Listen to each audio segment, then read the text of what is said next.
y tenemos como tema de esta conferencia en la serie Los misterios de Dios, el origen de la bestia. Vamos a desarrollar el origen del anticristo, este personaje apocalíptico que la Biblia designa con varios nombres, pero que cuando desde hace 2600 años el libro de Daniel, el Espíritu Santo escogió nombres de bestias depredadoras para poder relacionarlas con los imperios mundiales. Por ejemplo, Babilonia, los medos persas y los griegos, se usó el nombre del oso, del león y de un leopardo. Pero cuando llegó en el Daniel 7 a la cuarta bestia, para poder designar el cuarto imperio que a través de la historia ha comprobado que ha sido cronológicamente exacta la Biblia, el Espíritu Santo no encontró ningún animal para poder designar a este último imperio mundial y simplemente usó la palabra bestia, o sea, un animal cruel, sanguinario, depredador. Es increíble que no haya habido ningún animal con el que se pueda comparar al anticristo, el próximo y futuro dictador mundial. Y cuando venimos al libro de Apocalipsis capítulo 13, comenzamos a darnos cuenta que el libro de Daniel, el libro de Ezequiel, Zacarías y el Apocalipsis están interconectados. Dice el Salmo 119, 160, la suma de tu palabra es la verdad. En otras palabras, así como tenemos que llegar a una cantidad matemáticamente hablando, la Biblia tiene que sumarse. Yo tengo que tomar el pasaje de Daniel, compararlo con Apocalipsis 13, con el libro de Ezequiel, con el libro de Zacarías, y cuando sumo las 4 piezas del rompecabezas, me doy cuenta que ya tengo completamente el panorama para poder erigir una doctrina. ¿Qué cosas son las sectas o los grupos heréticos que desgraciadamente muchas veces llevan el nombre de cristianos y que no tienen nada de cristianos? Son organizaciones que sacan un versículo fuera del contexto sin tomar en cuenta las otras partes de la Biblia y construyen una doctrina herética. Por ejemplo, los mormones sacan el versículo donde Jesús dice, yo no sé cuándo va a hacer las cosas, solo mi Padre. Inmediatamente dicen, no, ya ves, Jesucristo no era omnisciente, porque no sabía cosas que su Padre sabe. Sin entender que en Filipenses capítulo 2 explica el Espíritu Santo que Cristo era igual que el Padre, pero que bajó al mundo y se sometió al Padre y hizo a un lado no su deidad, no su divinidad, sino sus poderes. Entonces, cuando comenzamos a profundizar en esto, comenzamos a sacar muchas verdades que se encuentran en la Biblia. Y antes de entrar en materia a este pasaje de Apocalipsis 13, y vamos a ir a Daniel también, vamos a usar esta ilustración bíblica también. En el primer siglo, en las calles de Jerusalén, había una gran confusión y debates por todos lados en la ciudad. Porque por todos lados la vida de Jesús había sorprendido a sus habitantes y se hacían muchas preguntas. Por ejemplo, en Juan capítulo 7, versículo 40 al 43, decían, verdaderamente este es el profeta. Otros decían, fíjense la diferencia de opiniones, no, este es el Cristo. Otros decían, ¿de Galilea ha de venir el Cristo? ¿Qué no dice la Escritura que del linaje de David y de la aldea de Belén, de donde era David, ha de venir el Cristo? Vemos nosotros que si realmente Jesús era el que era, estaban confundidos porque en el Antiguo Testamento se proyectaba al Mesías de muchas formas. Entonces, ¿cómo podría el Mesías venir de Galilea si Miqueas 5 decía que iban a ser en Belén? ¿O qué no decían las Escrituras también que iban a ser en Belén? Entonces, ¿cómo podían hacer tanto en Galilea como en Belén? Desde el principio, el asunto del origen del Mesías comenzó a ser investigado y debatido donde quiera que Jesús aparecía. El mismo rey Herodes, ¿se acuerdan? Cuando supo que los reyes magos venían del oriente de Babilonia buscando a dónde iban a ser el Mesías, hizo una comisión de investigadores para que fueran y checaran en las escrituras de la Torá donde estaba escrito que nacería Jesucristo. Y le ofrecieron en Miqueas 5 versículo 2 que la Biblia dijo que iban a nacer en Belén. No cabe duda que los investigadores de Herodes le dieron el texto correcto, pero Jesús aconsejó a sus discípulos que tomaran en cuenta todas las profecías mesiánicas para que tuvieran el cuadro completo. Y esto fue precisamente lo que ignoraron aquellas personas en el siglo I de nuestra era, que no pudieron entender lo que Jesucristo les había explicado. Dice Lucas 24, 25 al 27, que cuando Jesucristo resucitó, esto fue precisamente lo que le molestó a Jesús, que no hubieran puesto todo el panorama completo, porque si lo hubieran puesto, hubieran sabido claramente que el Mesías no iba a venir a gobernar primero, sino que el Mesías tenía que sufrir y después gobernar.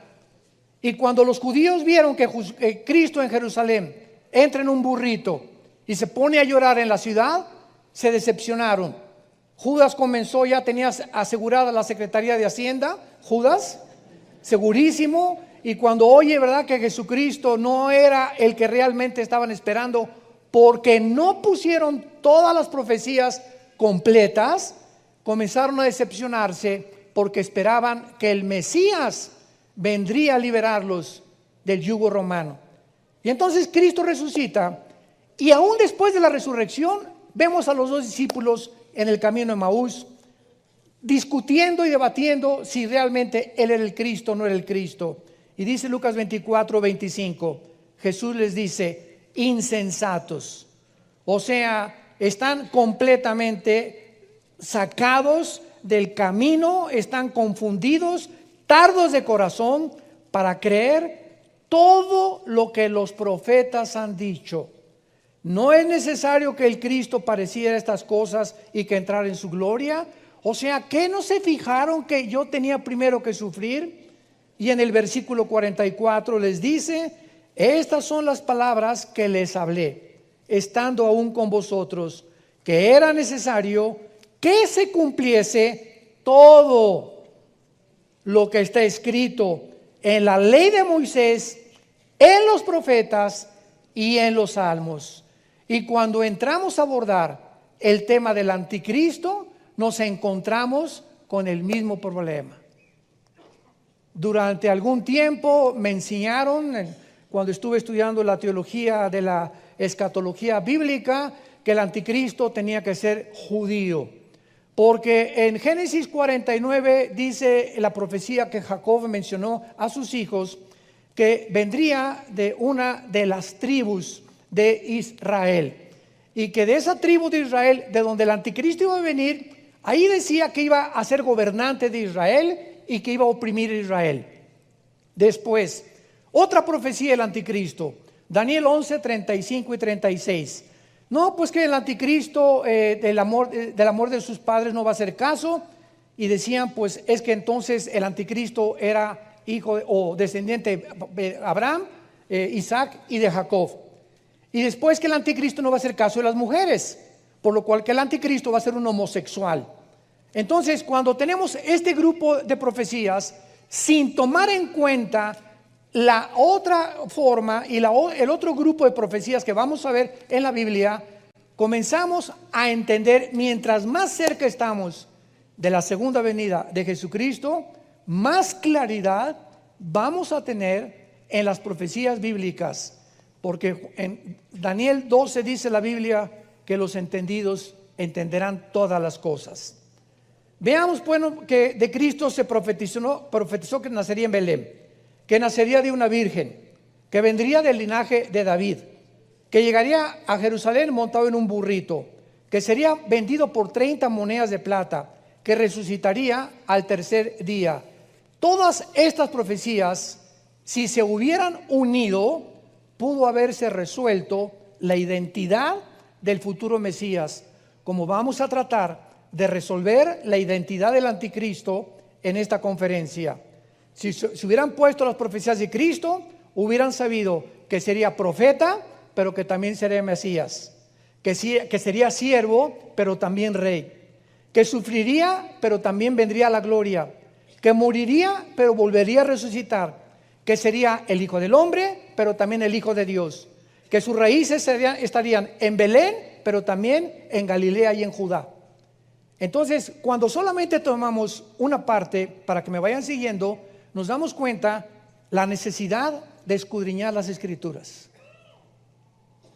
Juan 5:39, escudriñen las Escrituras, hagan pozo en las Escrituras, investiguen, indaguen, busquen.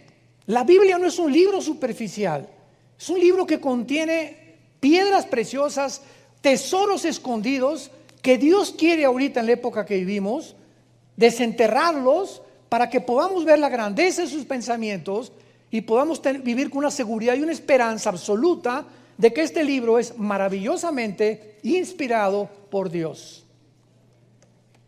Veamos ahora en el capítulo 13 del Apocalipsis, donde se describe de una forma muy sorpresiva el ministerio del anticristo, sin darnos cuenta que el capítulo 17 del Apocalipsis es primero que el capítulo 13. Porque en el capítulo 13 se describe el ministerio del anticristo y en el capítulo 17 se describe a la gran ramera, al sistema religioso. Entonces, ¿qué es primero? ¿La gran ramera o el control que se va a tener el falso profeta a las religiones o el gobierno del anticristo? La Biblia nos muestra claramente que los primeros 3 años y medio de los 7 años de tribulación, la gran ramera controlará a través de la religión y la persecución al mundo y a los mártires que va a asesinar. Y después la ramera en Apocalipsis 17 se retrata montada sobre una bestia que es el anticristo, dándonos a entender que el poder religioso controlará al poder político la primera mitad de la tribulación. Y ahí mismo en el capítulo 17 de Apocalipsis dice que después del anticristo, cuando la ramera haya terminado su ministerio, se deshará de la ramera, la quemarán porque es una ciudad que juntará todas las religiones, y entonces el anticristo a los 3 años y medio entra al templo de Jerusalén y se erige él como Dios. Entonces vemos primero la persecución de la iglesia falsa y después el gobierno político del anticristo. Pero el Espíritu Santo no nos puso cronológicamente el Apocalipsis. Nos pone primero el ministerio para que a nosotros nos es dado acomodar las piezas del rompecabezas. Eso es lo que Dios anhela de todos nosotros, que no solamente de una forma superficial leamos, sino que escudriñemos y comencemos a descubrir los secretos escondidos que Dios escondió y los misterios para que nosotros con la diligencia del estudio podamos descubrirlos. Dice el capítulo 13 de Apocalipsis, me paré sobre la arena del mar. Número 1, ¿dónde estaba Juan cuando escribió esto? Se encontraba en una isla exiliado por el gobierno romano que se llama Patmos, la isla, junto al mar Egeo, que es a un lado, ¿verdad? O el lado occidental de Grecia. Entonces, cuando dice Juan, me paré sobre la arena del mar, ¿en qué mar se encontraba Juan? En el mar Mediterráneo. Bueno, hasta ahí ya ubicamos geográficamente a Juan. Después de que sabemos que Juan estaba en el mar Mediterráneo, cuando recibe la visión del anticristo, dice así: vi subir del mar una bestia que tenía 7 cabezas, 10 cuernos, en sus cuernos 10 diademas y sobre sus cabezas un nombre blasfemo. Vean ustedes que cuando la Biblia dice vi subir del mar una bestia, nos damos cuenta que la ubicación geográfica, primero, de donde el anticristo será, no será del río Bravo. ni tampoco del Océano Pacífico, ni tampoco de Londres, ni del río Danubio, ni del río Nilo. No, lo primero que el Espíritu Santo nos presenta aquí es que el anticristo surgirá de una de las áreas del Mediterráneo. Durante mucho tiempo se enseñó que el anticristo saldría de Roma. ¿Por qué? Porque en Daniel 9, 25 al 27 se explica de un príncipe que ha de venir y de un pueblo que arrasó con Jerusalén en el año 70 después de Cristo. Pero cuando nos damos cuenta que los 10 dedos de la estatua de Nabucodonosor, estoy hablando ya de escatología y profecía porque creo que todos ustedes tienen principios elementales. No oigo muchos amenes. Bueno, ya para qué. El estatua de Nabucodonosor, que el sueño que él tiene es la estatua con la cabeza de oro, los brazos de plata, el vientre de bronce. Las dos piernas de la estatua del capítulo 2 de Daniel eran de hierro y los dedos de los pies eran de barro mezclados con hierro. Entonces Nabucodonosor le habla a los brujos, a los astrólogos, a los magos, porque desde la antigüedad todos los gobernantes, un 90%, han tenido asesoramiento de chamanes y de brujos. Han buscado siempre a través del ocultismo que les digan cómo está el gobierno o hasta dónde van a ir. Entonces todos los brujos fracasaron y Daniel recibe de Dios la interpretación del sueño de Nabucodonosor. Sabemos que este sueño lo puso Dios. Y en este sueño le dice Dios Daniel a Nabucodonosor: tú eres la cabeza de oro, Babilonia, porque Daniel se encontraba en el imperio babilónico. Los brazos y el pecho de plata es otro reino que seguirá al tuyo. Y de acuerdo a la Biblia, damas y caballeros, señores sociólogos y historiadores que nos escuchan, de acuerdo a la Biblia, cronológicamente la historia corrobora que así fue como se sucedieron los imperios mundiales. Entonces le dice Dios a Daniel: después de ti vendrá otro reino, otro imperio, que fueron, ¿quiénes? Los medos y los persas. Hicieron una alianza media contra Persia, que es ahorita Irán. El nombre de Irán en la Biblia es Persia. En 1935 le cambiaron el nombre a Irán o República Islámica de Irán. Y después vendrá otro imperio que es el bronce del vientre. ¿Quién siguió de los medos y los persas, señores historiadores? El imperio de los griegos, Alejandro el Magno, que a los 21 años de edad muere su padre Filipo y conquista casi el sur de Europa, el norte de África y casi todo el Medio Oriente. Y le dice Daniel al rey Nabucodonosor: y las piernas será un cuarto reino fuerte, tremendo, que pisoteará completamente todo. Y los 10 dedos de barro será el último imperio mundial, porque el barro no se mezcla con el hierro, así como el hierro con el barro. Y en ese momento Daniel le dice: y una piedra viene del cielo y golpeó la estatua en los pies y se derrumbó Babilonia, los medos y los persas, Grecia, Roma y el imperio del anticristo, representado por los 10 dedos de la estatua de Nabucodonosor. ¿Por qué los 10 dedos de la estatua de Nabucodonosor representan el imperio final del anticristo? Porque date cuenta los metales: oro, plata, bronce, hierro mezclado con barro. ¿Ven ustedes cómo se van diluyendo los metales? En otras palabras, los gobiernos, de acuerdo a la Biblia, irían de arriba hacia abajo. No habría evolución de los sistemas de gobierno del ser humano. Llegarían completamente a un punto donde se iban a desintegrar, a confundir y a mezclarse unos con otros, exactamente como lo estamos viendo en el siglo XXI. ¿Qué es el siglo XXI? Pues un siglo donde después de la Segunda Guerra Mundial, en el siglo XX, vino la democracia con Estados Unidos de Norteamérica. Todos los países comenzaron a tratar de seguir el modelo de Estados Unidos.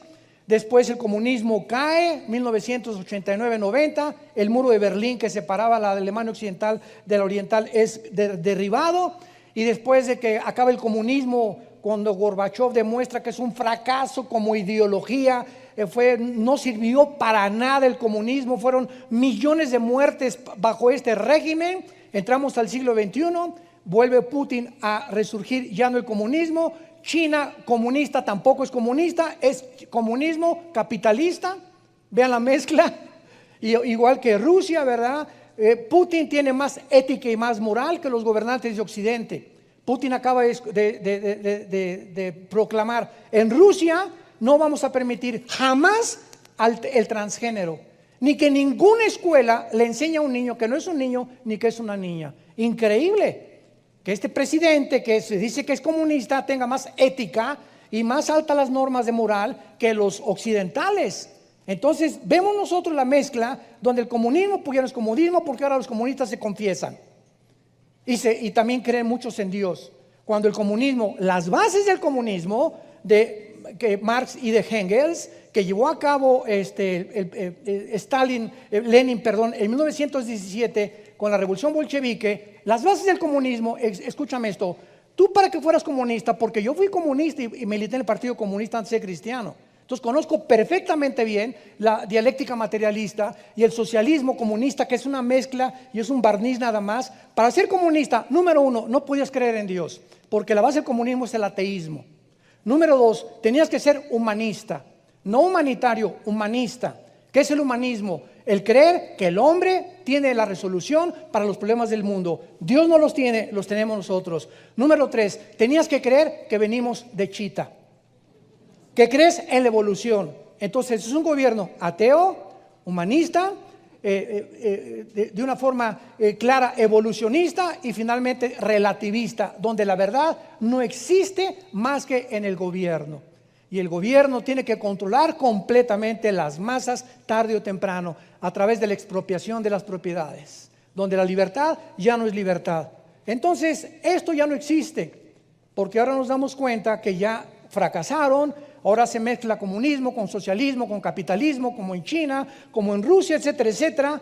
Y ya no hay una ideología pura que pueda realmente decir: este ha funcionado. Todas han fracasado. Y el gobierno del anticristo, como el antiguo imperio romano, las dos piernas de hierro del rey representan a Roma, que fue el cuarto imperio después de Grecia. ¿Por qué dos piernas? Porque el imperio romano fue dividido en dos: en Constantinopla, que es ahora Turquía, Estambul, y en Alejandría.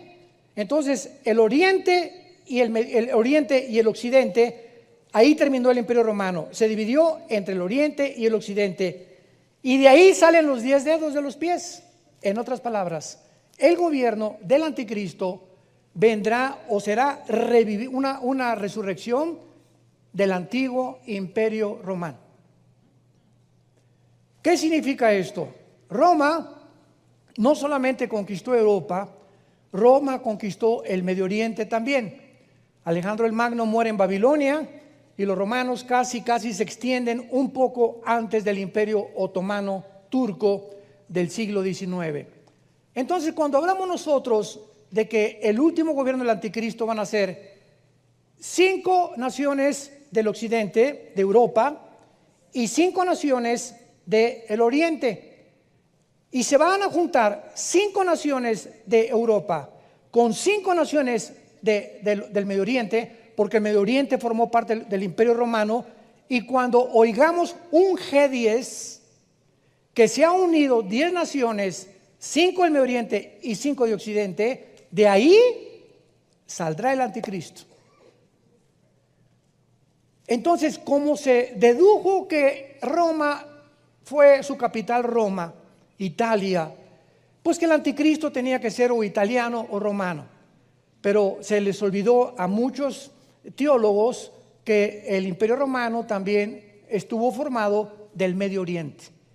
Y vemos nosotros que en la Biblia al anticristo se le llama el asirio. El asirio.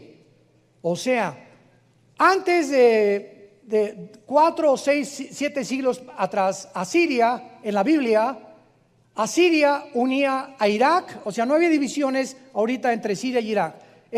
La Mesopotamia eran completamente iguales. Asiria e Irak era una sola nación, los asirios. Y unía también a Irak y unía a Turquía. Y muchas veces a Egipto también. Ahora en 1930, entre los 30 y los 50, el Medio Oriente fue dividido por los ingleses, por la Liga de Naciones. A Israel le dieron la participación que tiene ahorita, a Jordania la pusieron aquí, a Líbano lo pusieron aquí, a Irak lo pusieron aquí. Y esta división que tú ves ahorita en el mapa del Medio Oriente no existía antes. Entonces venimos a la Biblia y nos damos cuenta que el anticristo va a surgir del área de lo que es ahorita Siria e Irak. De esa zona del Medio Oriente el anticristo va a surgir. Vamos a comenzar a estudiar algunos pasajes y vayamos al primero, Isaías capítulo 10.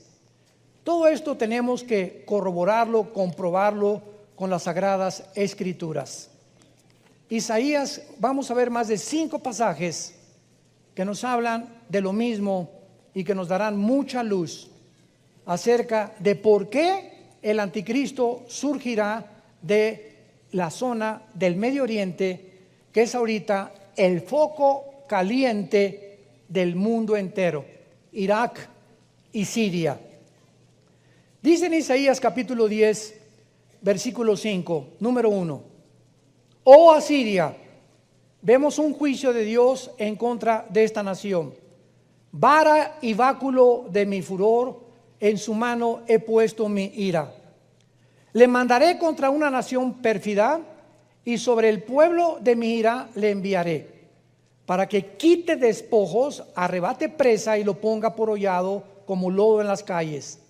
Aunque él, está hablando del anticristo, lo vamos a comprobar, aunque él no lo pensará así, ni su corazón lo imaginará de esta manera, sino que su pensamiento será desarraigar y cortar naciones no pocas. Porque él dice, mis príncipes no son todos reyes. ¿Quiénes serán los príncipes del anticristo? Los 10 dedos de la estatua o los 10 cuernos que tiene el anticristo en Apocalipsis 13 y en Apocalipsis 17. Escúchame bien, ahorita que veamos que el anticristo será un ser humano con una personalidad que ya existió antes, el anticristo va a ser poseído por un principado satánico que existió antes, que va a salir del abismo, Apocalipsis 11, y va a entrar en el anticristo. Y cuando entre el anticristo será un instrumento completo de Satanás, y los 10 reyes, los 5 de Europa y los 5 del Medio Oriente serán 10 príncipes satánicos, porque lo semejante atrae a lo semejante. Él no puede controlar a reyes que estén en contra de él. Esto es a lo que se refiere sus príncipes, y les menciona, no son reyes. Versículo 12, saquen un microscopio o una lupa. Pero vamos a ver que el contexto nos está hablando del final de los tiempos. Esto es importante al interpretar la Biblia. ¿En qué contexto de tiempo se está hablando de esta profecía? Dice así: acontecerá que cuando, después que el Señor haya acabado toda su obra en el monte de Sión y en Jerusalén, sabemos que no ha acabado, ¿verdad?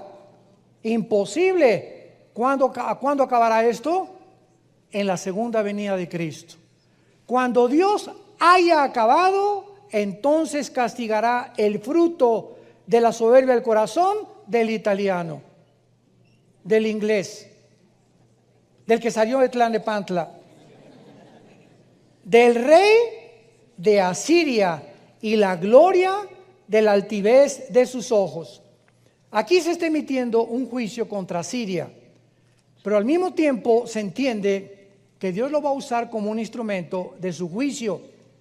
Pero en el versículo 12 que acabamos de leer se nos revela claramente que hasta después, cuando venga la culminación de la historia, Dios va a castigar al rey de Asiria. Es claro que si Dios no ha terminado todavía, culminará con la segunda venida de Cristo, el rey de Asiria será castigado. ¿Quién es ese rey de Asiria? Que cuando venga Jesucristo lo va a destruir. Y según de Tesalonicenses 2 dice la Biblia, el apóstol Pablo, que se manifestará aquel inicuo con señales y milagros prodigios mentirosos, refiriéndose al anticristo, a quien el Señor destruirá con el resplandor de su venida. Y Apocalipsis 19 del 11 en adelante, y vi a un caballo blanco que venía del cielo, montado el verbo de Dios, a hacer justicia contra las naciones. ¿A quién viene a castigar? Al rey de Asiria. Y sabemos claramente, por lo que vamos a seguir leyendo, que entonces se está refiriendo al anticristo. Vayamos ahora a Isaías 14, versículo 25, donde se vuelve a emitir el mismo juicio otra vez. Y dice Isaías 14, 25, quebrantaré al asirio en mi tierra. O sea, será un líder que se levantará, tratará de desarraigar a las naciones y que será destruido hasta la segunda venida de Jesucristo. Pero no solamente eso, sino se nos dice la ubicación geográfica donde el anticristo va a ser destruido: en Jerusalén, en Israel, en la tierra de Dios. Y en mis montes lo hallaré. Su yugo será apartado de Dios y su carga será quitada de su hombro. Aquí se vuelve a emitir el mismo juicio. Dios castigará al asirio en Israel, por lo que en ese tiempo Israel descansará de su azote. Vayamos a Isaías 30, otro pasaje, Isaías 30.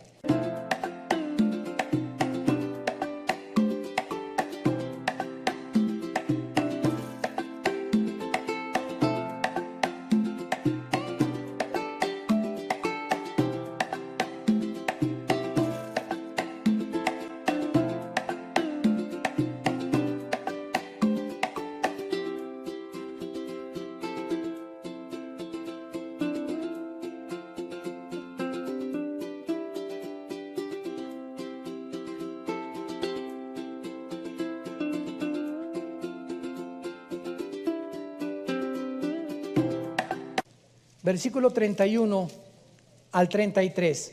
¿Ya ven por qué tienen que traer su Biblia? ¿Ya ven? Isaías 30, del 31 al 33. Pongan mucho cuidado. Porque Asiria, que hirió con vara, con la voz de Jehová será quebrantada. Y cada golpe de la vara justiciera que asiente Jehová sobre él, será con panderos, con arpas, y en batalla tumultuosa y peleará contra ellos. Porque Tofet, ¿saben ustedes qué es Tofet? Apúntalo en tu Biblia: el lago de fuego. Tofet es la palabra hebrea que se da en el Antiguo Testamento para el lago de fuego. Porque el lago de fuego, o el Tofet, ya de tiempo está dispuesto y preparado. ¿Para quién? ¿De qué rey está hablando el contexto? Del rey de Asiria. Profundo y ancho, cuya pira es de fuego y mucha leña, el soplo de Jehová como torrente de azufre lo enciende. Vayamos ahora a Miqueas, capítulo 5. Miqueas, capítulo 5, versículos del 5 al 6. Otra vez, veamos el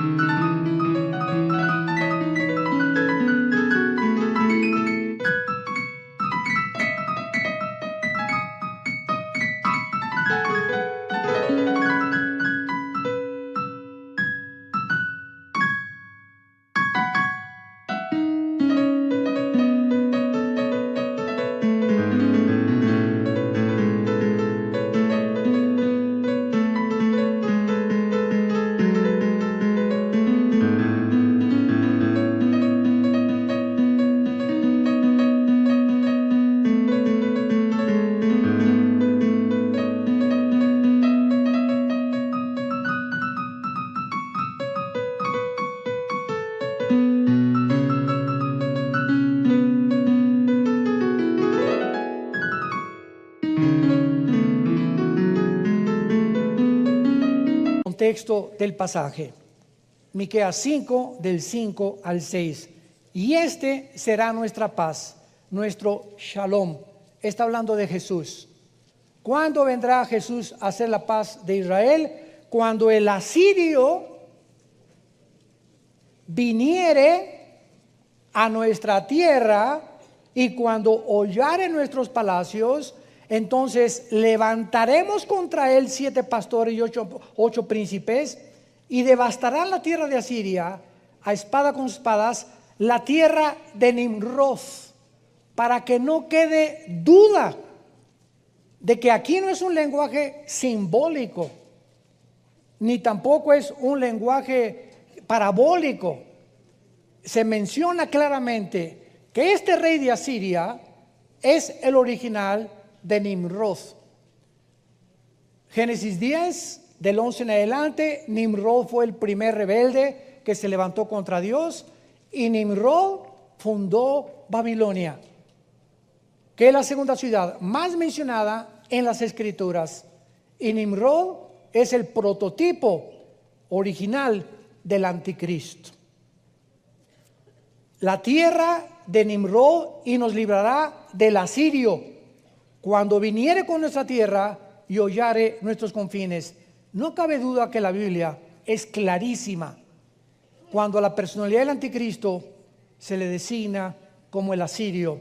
Pero se dan cuenta cómo estos pasajes muchas veces no fueron tomados en cuenta cuando se le asignó al anticristo el título de que vendría de una de las tribus de Israel.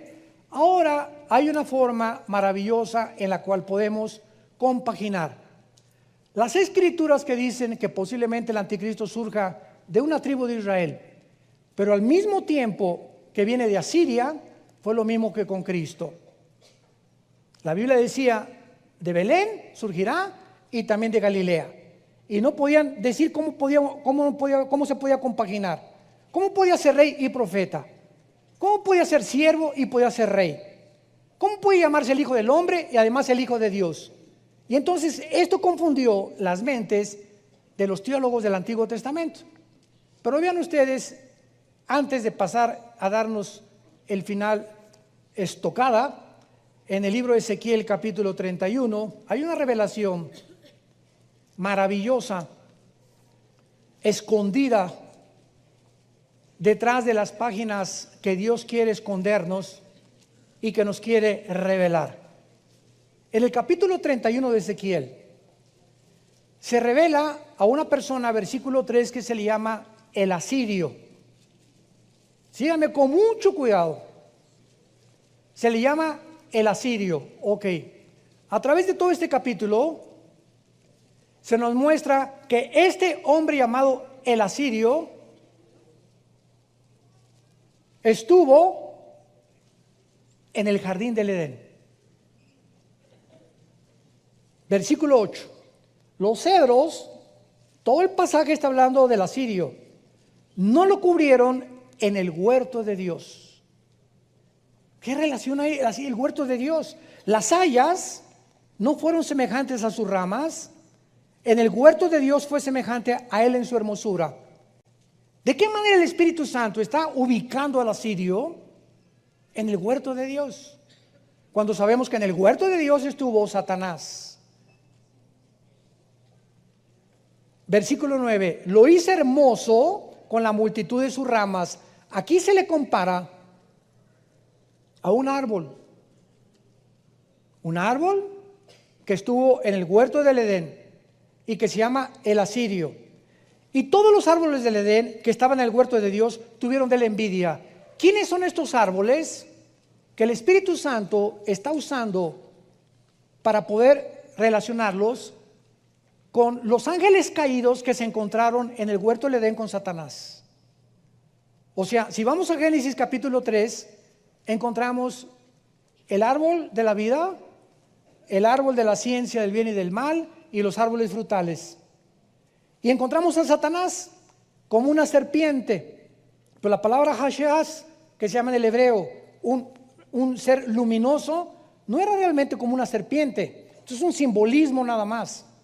Entonces, Satanás estaba ahí en el huerto. Y si Satanás estaba en el huerto del Edén, no estaba solo. Ahora, ¿se acuerdan ustedes cuando en esta serie, creo que fue aquí donde compartí, si no consíguela, creo que fue la quinta o la sexta parte de la serie que estoy dando, Los Misterios de Dios, les compartí que el huerto del Edén era un huerto chiquito y Edén era la tierra. Entonces, el Edén se le llamaba toda la locación geográfica que Dios escogió para que el hombre viviera, y dentro del Edén puso un huerto, un jardín para Adán y para Eva.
Por lo que en el Edén estaban los ángeles caídos. No estaba solo Satanás en la tierra. Y ya estaban caídos, ya existían antes que nosotros. ¿Por qué? Porque a Satanás, Juan 12:31, Juan capítulo 14, se le llama el príncipe de este mundo.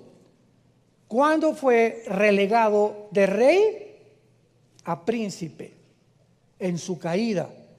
O sea, Satanás, antes de que Dios pusiera al ser humano en este mundo, ya él estaba en el planeta Tierra, donde desde aquí planeó el pinochetazo al cielo, el golpe de estado, el coup al cielo. Dice Isaías 14, 12 y 14, subiré sobre las nubes. Si subes, es que Satanás estaba abajo. Y pondré mi trono junto al rey, y seré igual a Dios. Él estaba abajo del tercer cielo, fue criado en el tercer cielo, pero fue arrojado al planeta Tierra para que aquí en todo el sistema, la Vía Láctea, que es de todos los planetas, te das cuenta que todos los planetas están como abollados por meteoros, y parece que hubo una catástrofe en nuestro sistema solar que los astrónomos no pueden explicar. Por eso hice este libro, La invasión de los ángeles caídos. Porque lo que los astrónomos, lo que los investigadores, sociólogos, antropólogos, etcétera, etcétera, quieren investigar a través de la ciencia, nunca van a llegar a penetrar el mundo espiritual escondido en las páginas de la Biblia. Y estas cosas, acuérdense ustedes que cuando Cristo contaba parábolas, agarró a los discípulos y se los trajo para acá y les dijo: la gente no entiende lo que estoy diciendo, pero a ustedes les es dado, Mateo 13, conocer los misterios del reino de Dios. Y a ti, y a ti, y a ti, y a ti, y a ti, y a ti, y a mí, Dios nos da el privilegio de revelarnos sus misterios en la palabra. Para que podamos enriquecer nuestra vida espiritual, no solamente para enriquecer el intelecto, sino para que con este conocimiento tengamos una comprensión más, una cosmovisión más grande de por qué el mundo está como está y qué es lo que va a pasar y hacia dónde va el mundo y hacia dónde nos dirigimos a una velocidad vertiginosa. Lo hiciste hermoso, versículo 9, en el huerto de Edén tuvieron envidia. Y finalmente dice en el versículo 18, al acabar este capítulo 31 de Ezequiel, versículo 18: ¿a quién te has comparado así en gloria y en grandeza entre los árboles del Edén? Porque serás derribado con los árboles del Edén en lo profundo de la tierra, entre los incircuncisos yacerás, con los muertos de espada. Este es Faraón y todo su pueblo, dice Jehová el Señor, mostrándonos el Espíritu Santo que también el Faraón de Egipto era un principado satánico. Fue el que mandó matar a los judíos, fue el que los persiguió, el que los esclavizó. Todos esos imperios, Egipto, Asiria, Babilonia, medos persas, griegos y romanos, son los 6 imperios de Apocalipsis 17. El séptimo será el gobierno del anticristo, y el octavo era, es y no será, vendrá del abismo, será el anticristo. Apocalipsis 17. Lo vamos a ver en la próxima clase. Muy bien, ahora veamos claramente en Apocalipsis 10 y 11, versículo 7, Regresemos a Apocalipsis. Ojalá que no se empachen. El año que entra muchos lo van a entender, o entre 2 años. Pero tenemos que seguir compartiendo la palabra y la profundidad de la palabra de Dios. Es tiempo ya de poder escudriñar las Escrituras. En Apocalipsis 11 se describen a los 2 testigos finales, que posiblemente sean Moisés y Elías. Ya las evidencias de que ellos van a ser, no vamos a perder el tiempo, pero dice la Biblia que, versículo 7, que cuando ellos hayan acabado su testimonio, la bestia que sube del abismo hará guerra contra ellos y los vencerá y los matará. Esta bestia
sabemos que es el anticristo. Comparen rápidamente con Apocalipsis 17, versículo 18. Apocalipsis 17, versículo 8. La bestia que has visto era, nos damos cuenta que esta bestia que es el anticristo ya existía antes. La bestia que has visto era, y no es, en el tiempo de Juan, esta bestia seguía en el abismo y no ha salido del abismo, saldrá hasta que el anticristo se manifieste. Y está para subir del abismo e ir a la perdición. Vemos pues que esta bestia, que es el anticristo, se le retrata. ¿Cómo es posible que el anticristo, pregunta, surja del abismo? ¿Acaso el anticristo estará involucrado con principados satánicos? ¿Que el espíritu del anticristo existió antes? Es otra pregunta que me han hecho muchos estudiantes. ¿Y el abismo? ¿Qué es el abismo? ¿Es un lugar físico, real, en el centro de la tierra, o es un lugar espiritual? No cabe duda que necesitamos encontrar todas estas respuestas en la Biblia, pero vamos a ver claramente que todas estas revelaciones acerca de la dimensión del mundo espiritual nos ayudan a comprender la naturaleza de la bestia y el anticristo, porque si no entendemos lo que Cristo hizo con los demonios, y si no entendemos que los demonios no son los ángeles caídos, son 2 entidades completamente diferentes. Los ángeles caídos no se meten en las personas, los demonios sí se meten en las personas, pero el principado satánico que existió antes, que posiblemente haya sido el de Alejandro el Magno o el de Asiria, va a entrar y salir del abismo y entrar al anticristo. O sea, el espíritu de la bestia surgirá del abismo para poseer a un hombre.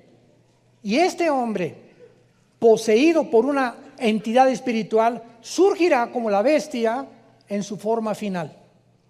¿Ya me siguieron? Para que entendamos claramente, porque si el anticristo va a ser un hombre como tú y como yo, va a tener espíritu, somos espíritu, alma y cuerpo. Pero nosotros los cristianos hemos descubierto que podemos tener dos espíritus. ¿O no? ¿Cuántos espíritus tienes? Si eres cristiano tienes dos, tu espíritu y el Espíritu Santo. ¿Verdad? Tenemos dos espíritus, lo dice Romanos capítulo 8. El Espíritu de Cristo está entre nosotros y aparte nuestro espíritu. Él entró a nuestro espíritu.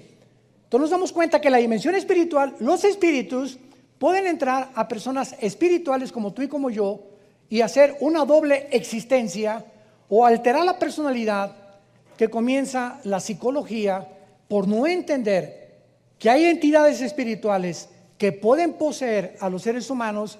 Le llaman esquizofrenia, sociopatía, paranoia, psicosis, etcétera, etcétera. Nombres clínicos para poder determinar que una persona tiene desórdenes múltiples de la personalidad. Y pues como los psicólogos y los psiquiatras, no quiero ofenderlos, pero simplemente no hay una medicina para un esquizofrénico, ni para un paranoico, ni para un psicótico, ni para un sociópata, más que chochos, pastillas tranquilizantes, es todo. No se puede manejar a una persona clínicamente clasificada con problemas mentales más que con tranquilizantes o con químicos que puedan establecer un balance en su sistema nervioso central para que esa persona pueda actuar normalmente, sin darnos cuenta que mientras más químicos tomas, más te descompone tu personalidad y sales a un lugar mucho peor que el que te encontrabas.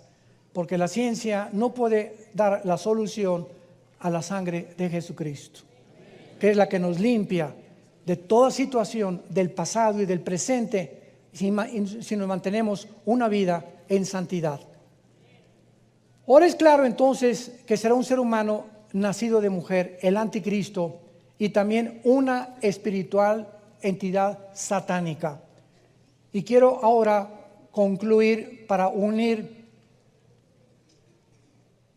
la forma como se manejó de que el anticristo era romano y que se escribió de Israel con el asirio. En el año 700 antes de Cristo, o sea, hace 2700 años, la tribu, acuérdense que Israel estaba dividido en la tribu del norte y la tribu del sur. La tribu del norte, Israel, fue llevada cautiva por los asirios. Otra vez surge el nombre de Asiria. Los asirios fueron los primeros que se llevaron a 10 tribus exiliadas al norte, a Siria, y hasta este momento, el siglo XXI, esas tribus desaparecieron.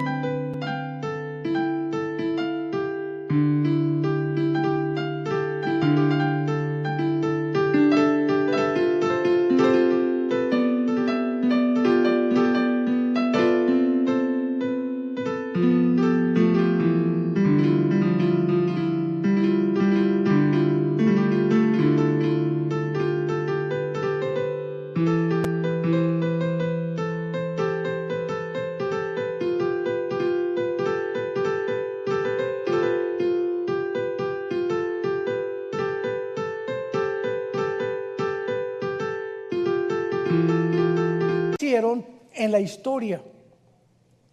Y esas tribus de Israel se mezclaron con asirios y después con africanos. Hay etíopes judíos, hay mexicanos judíos, hay españoles judíos, en fin, los judíos están repartidos en el mundo entero.